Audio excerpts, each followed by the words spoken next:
Hi everybody, my name's Kaz, and in today's video I want to put together a guide for the modern retail WoW player to kind of give you an idea of some of the differences to look forward to as you step into Classic. This guide's designed for somebody that has experience with World of Warcraft, has been playing the game to varying degrees, and is trying to figure out what the big differences are going to be as they step into this new adventure in the old version of Azeroth. There are a lot of differences, and this guide, no way, shape, or form is going to cover all of them. But I put together a list of things, and I've put together some footage to try to show some of the major things that I noticed when I got my hands back on Classic while playing on the beta. Now, the beta's come to a close, so we're using the footage that I've taken over the course of my time testing and reporting bugs, so I'm going to do the best I can to portray the things that I want to get across here, but bear with me. And this is going to be a fairly rapid-fire video, as there is a lot to discuss, but we're not going to go into a ton of detail on any of it, or into much of it, because it just simply would take too long. Any specifics that we want to get into, we may address in future videos, but for the time being, this is going to be a fast and dirty version of all of the major differences that you can expect to find when stepping into Classic coming from a retail background. Now, right off the bat, when you go to create a character, you're going to notice that there are less races. Only 4 races available to each of the factions. It is still the Horde and the Alliance, but the addition of a lot of the different races from the different expansions obviously didn't exist in Classic. Also, taking a look here, you'll see that the race class combos have had a pretty significant nerf, I guess, in a sense, going into Classic. Over the years, they've added in new race class combos. So take a look if there's something in particular that you're interested in.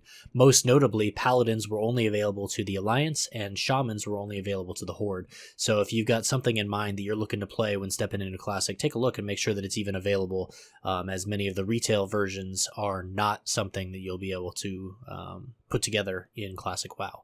Another big thing that you'll see is a difference in the world. The maps simply have changed. Draenor, Outland were not a thing back then. Zandalar, Koltaraz, Broken Isles, Pandaria, Northrend, obviously gone. You're just dealing with Kalimdor and Eastern Kingdom. The landscape of those two continents has changed over the time as Deathwing reshaped a lot of that in Cataclysm, but in Classic, you're going to be seeing the old world as the game was originally designed. Some of the zones have seen major reworks over the years, and you'll see the older versions, some of them less so, but be prepared for differences, as well as major differences in the capital cities. Here we see Orgrimmar looking quite different, and Stormwind got a similar makeover, again with Deathwing. Another thing you'll notice in Classic is that there's significantly less flight paths. That makes traveling around the world a little bit more tedious, but it makes the world as a whole feel a lot larger. Another way that we can look in here is looking at the UI. We'll see that there's some major differences there as well. In the Classic version, you'll see that there's no achievements, as those didn't exist back then. There is no group finder. There is no tab for mounts, toys, collectibles, things of that nature. There is no adventure guide, and there is no in-game shop. So that results in some pretty significant differences as we kind of dive into the varying aspects of the game. What we do see is similar: is you still have your character select, you still have your spell book, you still have your talents, although the talents have been majorly reworked. Quests operate slightly different, but they are still there. And then the guild tab exists, but the guild itself, in terms of the benefits it provides, are a lot different than that was added in as time went on. Speaking of the guild here, if you're used to the increased mount speed, the reduced Hearthstone cooldown, mobile banking, instant guild mail, stuff like that, quicken the dead, faster move speed while dead, none of that existed in Classic, so don't expect to be seeing that when you step into the game. Taking a look here at the bank, you'll see that there's no tab for putting all your crafting materials, and you'll notice when you get into Classic that if you are trying to craft and you have stuff in your bank, you don't have access to it. Those simply just weren't things that were available. The bank was a storage unit. It was useful, but if you needed something, you needed it on your person to utilize it. Another thing here, taking a look, the talent tree looks quite different. We'll go into that in a little bit more depth in the future. Spellbook, you'll notice here as my Warlock, I have numerous ranks of varying spells. So as you level up, instead of Corruption just simply getting stronger or Agony getting stronger, there are different spells with different mana costs that do different amounts of damage, and that's going to come into play as you kind of work your way through. You'll also notice that my Warlock here isn't any particular spec. I have access to Affliction, Demonology, and Destruction spells, as doing kind of hybrid builds between all the different specs was actually a thing that I think was quite enjoyable in Classic. Something else here as we're running forward, we're going to notice that there's a reagent supplier, and that was a big part of a lot of the classes. Right now, you can pretty much do anything for free in class or in retail, but in Classic, you sometimes needed an item to do something. So you'll need to be going to the vendor and buying the various things. And for Warlocks, that was summoning things like Infernal. For Priest, if you're looking to apply mass buffs, Slowfall, things of that nature, then you're going to need reagents. If you're looking to drop totems, you're going to have a totem available. If you're looking to onk, all the various different things require different reagents. Now, quickly looking here at the quest tab, you'll see the quest looks slightly different. The interface for the social hub is a little bit different. Your guild tab is significantly different. And you'll just see the interactions there. Taking a look at the map, you'll notice while I have a bunch of quests, as we kind of zoom out, none of them are marked on the map. There's also a distinct lack of world quests, as those are recent iterations in the game, and it's not going to be present in Classic. Taking a look here, we're coming up on a dungeon. There's no way I can click on the stone. It simply marked the entrance to the dungeon, so summoning to dungeons was not a thing, making Warlocks a lot more valuable. As we take a look here, we step inside RFC real quick. When we go to the map, instead of going to the dungeon, it just takes us to the world because dungeon maps did not exist. And along with that, you'll see there's no adventure guide, which means that loot tables for various bosses as well as boss strategies weren't a thing, requiring third-party resources, which in Classic will likely be things like Wowhead, but back in the day were sites like Thoughtbot. Here's our battlegrounds. Instead of queuing just random BGs from the LFG, you actually had to go to a battleground person, queue in, and actually choose which one you wanted to look at. The honor system functioned quite differently as there was no ranked PvP of any kind. It was simply based off of honor from a daily and weekly perspective that you would accumulate over time. As we were talking about spells, again, you actually have to go and purchase your spells. So as you level up, instead of just instantly having new spells at each level, you'd actually have to take the time to go to your trainer and learn the spells, which cost quite a bit of gold over the course of time, and that was a significant sink as you were going forward. Now, while we're on the topic of gold and spells and things of that nature, let's start taking a look at some of the differences in the classes and the way that things work there. Starting off with the one that I play the most, Warlock. Now, Warlocks, we're going to reuse some of our footage here showing the bank tab, but you'll notice in the bottom right that there's a tab with a bunch of these pinkish purple shards, which are soul shards. Those are resources that exist in the game now, but they operated quite differently back then. You had to actually have a bag, usually a soul bag, full of those that you would get from channeling a spell and killing a mob. Those were used for summoning one player at a time, for summoning your pets, and for creating health stones and soul stones. Now, speaking of pets, you'll see here that there is a pet trainer. Unlike in the retail game where your pets just automatically level up and you have them available as you go, in Classic, you're going to have to actually go purchase the books and train each of your pets as you go so that they have the appropriate spell skills for whatever it is you're looking to do.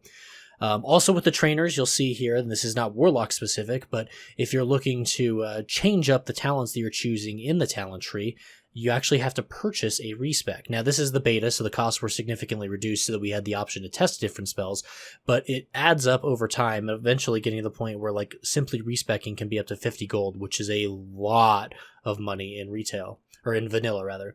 Other things that are specific to Warlocks, curses were something that were a big part of rotational play back then. It wasn't just something that you had available to the Affliction Warlock. Pets did different things, and you actually had access to a free mount.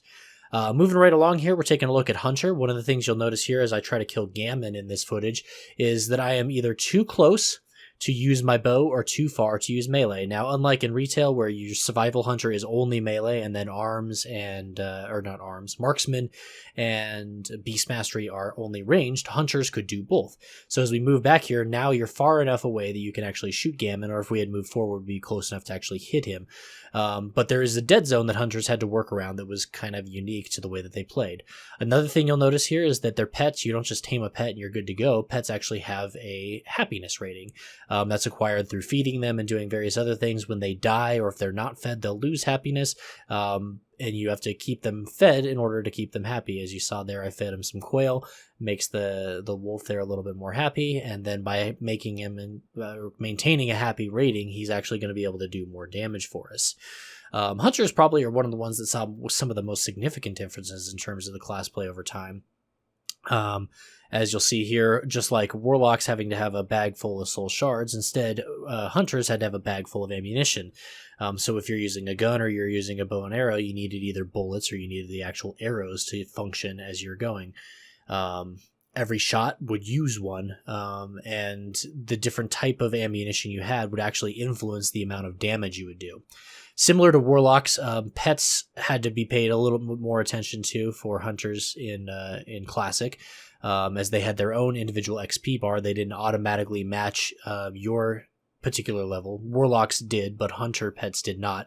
So if you went and you tamed a level 5 pet while you're level 30, you would actually have to level the pet up as you'd go, as where if you tame a higher level pet, it would start out at whatever level you tamed it at, and you'd work your way forward. Similar to Warlocks, Hunter pets actually required a bit of training, so you'd actually go into this pet training skill, and as you leveled up and did things, you would unlock different skills, and your pets, as they would level up, would actually get their own talent points, essentially, that you could then use to give them certain spells. As we're kind of looking through here, we're looking at the spell costs, and eventually I believe it's Growl that we come across here, that we're actually able to train into our little wolf friend here, and give him a better taunt as he goes. But again, it's automated in retail, but in Classic, you actually had to go through and click the buttons. Taking a look here at a Paladin, like Warlocks, Paladins were one of 2 classes that were able to actually get a free mount, essentially. They get a spell to summon their charger. Warlocks are able to summon their dread steed. Everybody else had to purchase their own mounts, which was a pretty expensive venture along the way, so that was a big benefit. Looking here at blessings with paladins, you'll notice Blessing of Kings there is only a 5-minute duration. That was one of the big differences, is the paladin buffs did not last nearly as long, and they were individual spells for the most part, unless of course you had those reagents we talked about, and then you could apply a party buff. Looking here, we're also looking at auras, as we're going between like Devotion aura, Retribution aura, some Shadow Resist auras. They were more of them, and they were a bigger part of the gameplay of the Paladin in Classic than they are now. So there are some semblances of it, but that was a much more involved system back then. Something else here, as you're working your way through, the spells function differently, as you would use different seals that would unlock different abilities that you could then utilize Judgment, which would do different things. And that was one of the major gameplay loops for the Paladin, was you would use a Seal of Righteousness or Seal of whatever the case may be, and then you would apply your Judgment, and that would have some unique ability, whether it be mana regen, extra damage, extra threat, things of that nature. So depending on what kind of paladin you're playing, it would create these fun little feedback loops as you're playing through, that doesn't really exist in Classic or in retail now, but did exist back then. Taking here a look at the Shaman, you'll see that there is a bunch of different totems as we're kind of clicking through, and each one is summoned individually. You've got 4 different types of totems between fire, water, earth, and air. And they have different kind of abilities that would go, and you could only have one of them active at a time. As we talked about with the reagents, you actually had to have blank totems in your bags to drop these guys. And people would create these kind of macros or whatever to help like summon them up. But you don't just drop a cluster of 4 or one at a time if you're looking to maximize your utility as a shaman. That was a big part of shaman play, but whether you be Ellie, Enhance, or Resto at the time. Again, because of the multi-spec kind of nature or the hybridization that existed, all shamans had access to weapon enhancements. It wasn't just an enhanced shaman thing. So you could enhance your weapon there, you could drop totems there, and you could onk at will. You take a look here in the bag, there's the individual totems that you needed to actually be able, so if you put one of those in your bank, you wouldn't be able to drop, say, a fire totem or an air totem or something. Swapping over here, we're taking a look at the rogue. One of the big things is you've got a poison list, so instead of just being able to apply it, you actually had to craft the poison, have the poison in your bag, and then actually individually apply it to your weapons in order to actually go and poison your targets. So choosing like the different rank and the ability and stuff, it was a lot more involved in terms of utilizing those poisons. Something else was with lockpicking, as we're in the game right now, as you level up, whatever your skill for lockpicking automatically goes with you. That was actually an individually leveled skill in Classic that rogues would have to utilize, but they were the only ones. You didn't have jewel crafters or blacksmiths that made keys and stuff like you can in retail now. So if you found yourself with a lockbox that you wanted open, you had to find a rogue that had the appropriate skill. So oftentimes rogues would just hang out on top of the bank or something like that, and they would open lockboxes for tips so that they could both increase their skill but then help people out. You'll also notice that you're looking at the bottom there, rogues got main hand, offhand, but they also have a ranged weapon. Those extra slots for equipment slowly diminished over time as the games kind of evolved. But back then, rogues, warriors had to have weapons and they had to have ammunition, just the same as like a hunter. We saw here on the warrior, he's got a gun, same thing. And what we're demonstrating, one of the big differences with warrior is stances. Stance dancing was a big part of the warrior gameplay there, whether you be in battle stance, defensive stance, berserker stance. And as you switch between stances, different spells became available to you. So depending on what it is you're trying to do, whether you're tanking, doing damage, each of the different stances provided a benefit, but usually had a weakness. Defensive stance is going to give you obviously more defense, but you're going to do less damage overall. Berserker stance gave you increased crit, but you took more damage. And battle stance was kind of your mix in between, where you're not taking as much, but you don't have as much defense up front. So swapping between and managing rage was the big difference with warriors. Taking a look here at my priest, you can see a bunch of different levels of spells there. So as we talked about before, different levels come with different mana costs, will come with different amounts. And you'll notice that mana is a very big deal here as we cast some of our greater heals. You can blast through a mana bar incredibly quick as a priest. So utilizing those lower level healing spells for any of the healers was a big part of the gameplay there, as well as mana in general. Spirit was a stat that existed in Classic, which dictated your mana per 5 second. And mana pools weren't fixed the way they are in retail. Now you could actually influence the amount of mana you had. So stacking spirit, stacking intellect, so you would have gigantic mana pools and you would have much higher mana regen was a big part of some of the gameplay there, depending on what it was that you were doing. So that's something you can expect to see being a much more significant part of your gameplay if you are a healer in retail and you're switching over to Classic. That kind of environment definitely operates a bit differently. Taking a look at Mage here. Mage, I'm making some water and stuff. That's one of the big things. Water and food, I would say, were more prevalent in Classic than they are now. As people were constantly taking damage, mana was a deal. So like all your DPS were constantly drinking and eating so that the healers didn't have to utilize it. Portals were a very big deal for Mage. As moving around the world, we said less flight paths and stuff, it was harder to get around. So portals were a big deal for mages.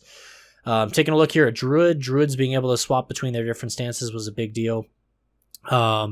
They've got also Mark of the Wild, Gift of the Wild. So again, looking at those reagents to apply those different buffs, they've got a bunch of different spells as they're kind of going through, different healing levels of that nature.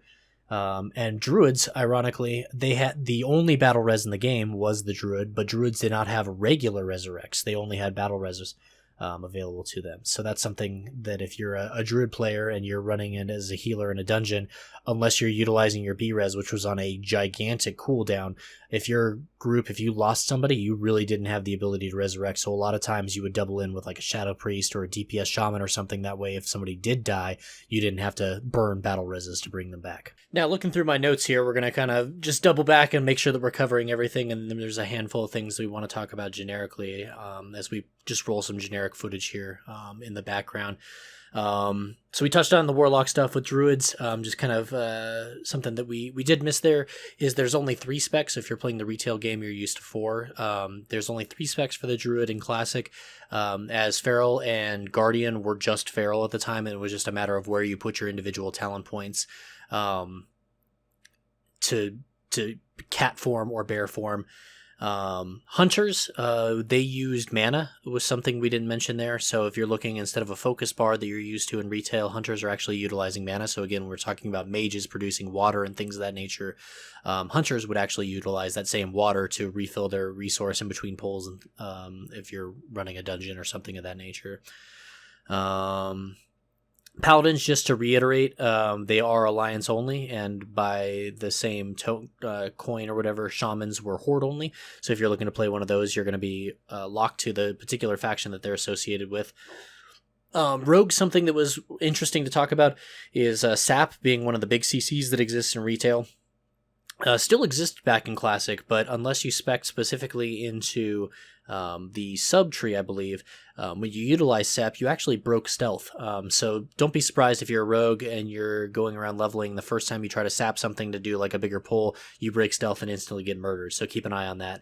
Outlaw wasn't the name of your more AoE spec as a rogue. It was combat back then, so look forward to that. And a big thing with rogues and with if you're going feral druid, is combo points would actually drop when swapping targets. So right now, if you're building up combo points, you swap over and you want to drop like one of your finishers or something like that. If you swap targets in Classic, you're going to lose all those combo points that you've built up. So be careful utilizing that.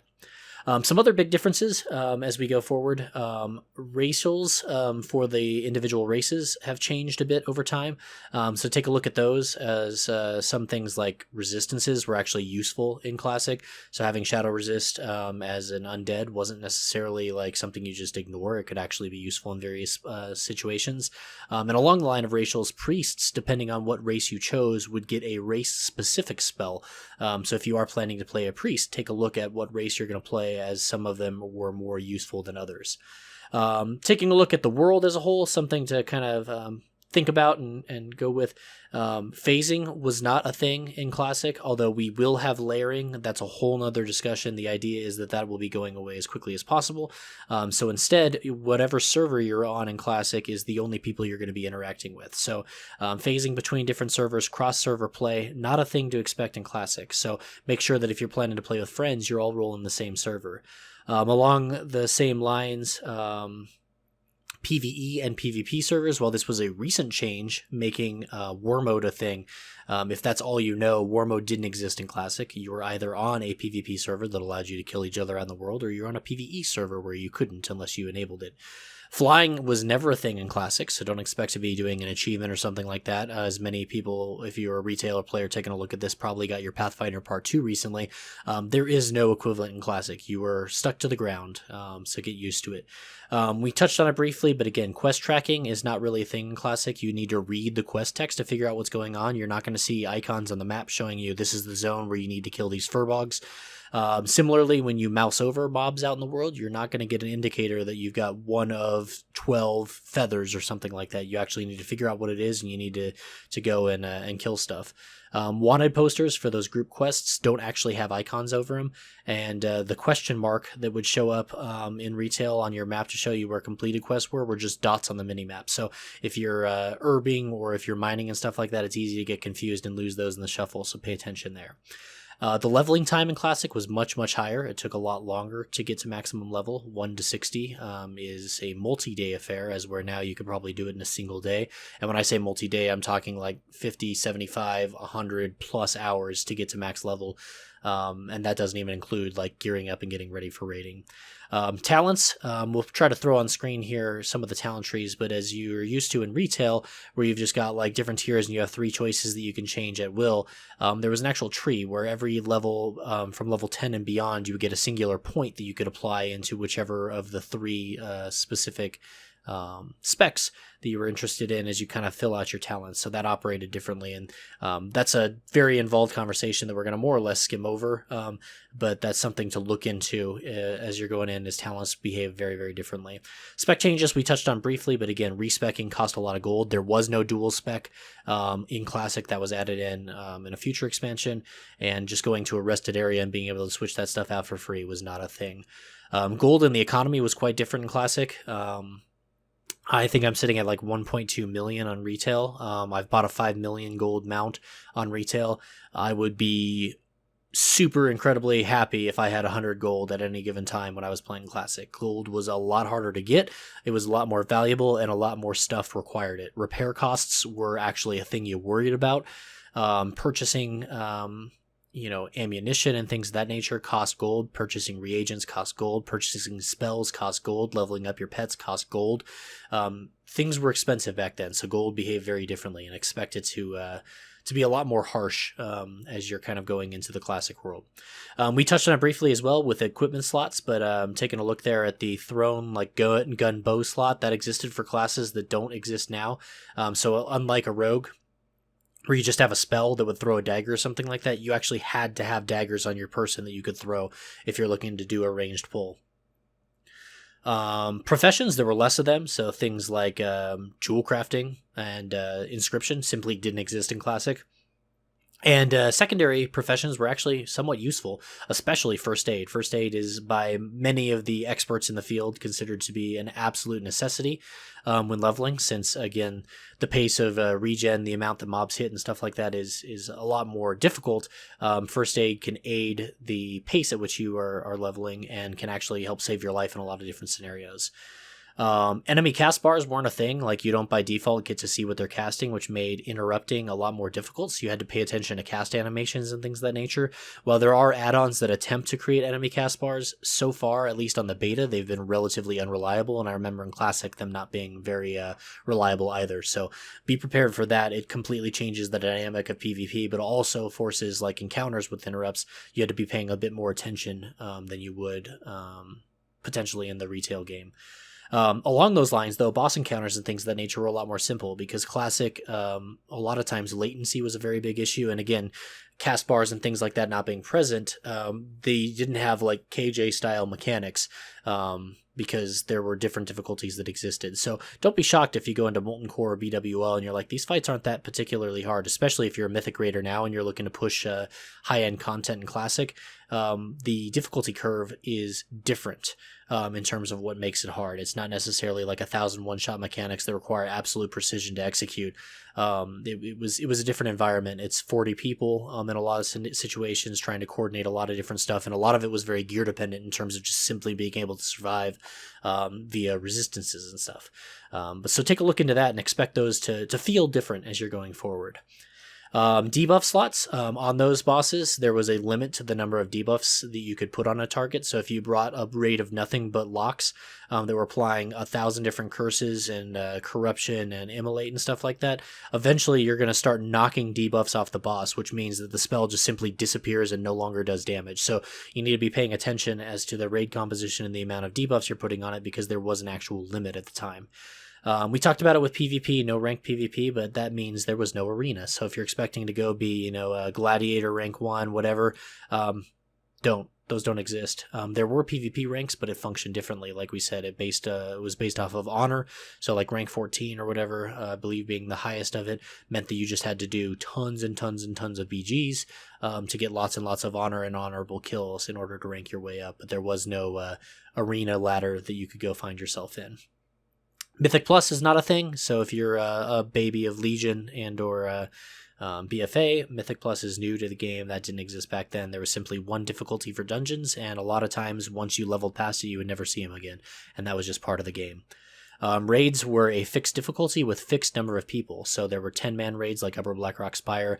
You had 20-man, 40-man AQ, and then like Molten Core and stuff were 40-man raids, and they only existed as a single difficulty. So there is no Mythic rating, Heroic rating, LFR rating. There is just rating, and there is no flexibility in terms of the number of people you bring. I suppose you could bring less, but you're putting yourself at a disadvantage. Bosses didn't scale based on your raid comp. They were simply fixed entities that you had to develop a strategy around to beat. Speaking of raids, there were attunements were a very big deal, so a lot of times you had to do things ahead of time.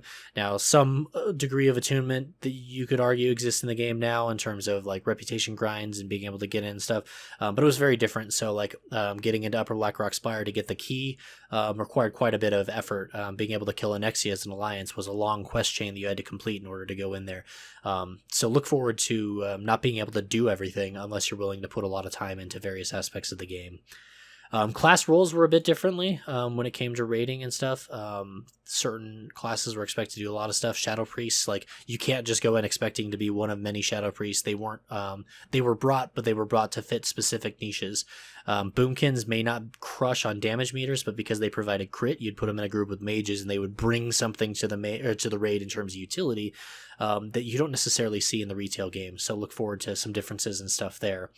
DPS didn't necessarily matter as much because, again, utility was really important. As a Warlock, early on, my damage probably isn't going to be all that amazing, but I'm going to be able to apply like Curse of Elements, which is going to increase the damage done by Frost Mages.